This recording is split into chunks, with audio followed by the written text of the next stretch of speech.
नाशिकसह आसपासच्या जिल्ह्यांमध्येही अन्न आणि औषध प्रशासन आयुक्त तुकाराम मुंढे इफेक्ट जाणवू लागलाय। 9 हॉटेल्सचे परवाने निलंबित तर 4 हॉटेल्सना टाळं ठोकण्यात आलंय। कडक शिस्तीसाठी ओळखल्या जाणाऱ्या मुंढे यांनी दीड महिन्यापूर्वी या विभागाचा पदभार स्वीकारला। कारवाईचा धडका लावला असून संपूर्ण राज्यभर धुमाकूळ घातलाय। प्रतिबंधित गुटखा विक्रेते असोत की दुधात भेसळ करणारे अशा साऱ्यांनाच त्यांनी दणका दिलाय। त्यांच्या हाताखालील अधिकारीही आता ॲक्शन मोडवर आले आहे।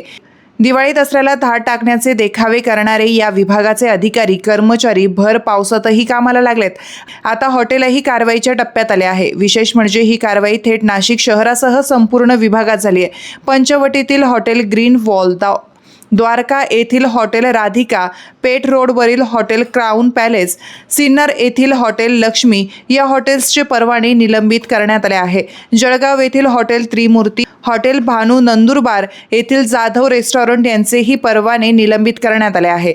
तसेच भुसावळ येथील हॉटेल जय आणि धुळ्यातील गजानन कॅन्टीन या हॉटेलवरही कारवाईचा बडगा उगारण्यात आलाय। स्वयंपाकघरातील अस्वच्छता, निकृष्ट कोल्ड स्टोरेज यंत्रणा, उघड्यावर ठेवलेले कच्चे अन्न आणि अशा कारणांमुळे परवाने निलंबित करण्यात आले आहे।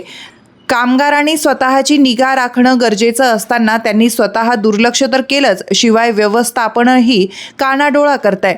काही हॉटेल्स चालकांचे आवश्यक कागदपत्र आढळून आली नाही।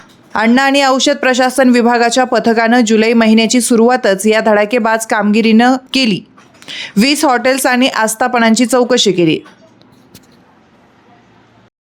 तुमच्या भागातील प्रत्येक बातमी पाहण्यासाठी तसेच अशाच ताज्या आणि विश्वासार्ह घडामोडींसाठी उत्तर महाराष्ट्र न्यूज नेटवर्क सोबत जोडलेले रहा। सोबतच फेसबुक, इंस्टाग्राम आणि यूट्यूबवरही आम्हाला लाईक आणि शेअर तसेच सबस्क्राईब आणि फॉलो करायला विसरू नका।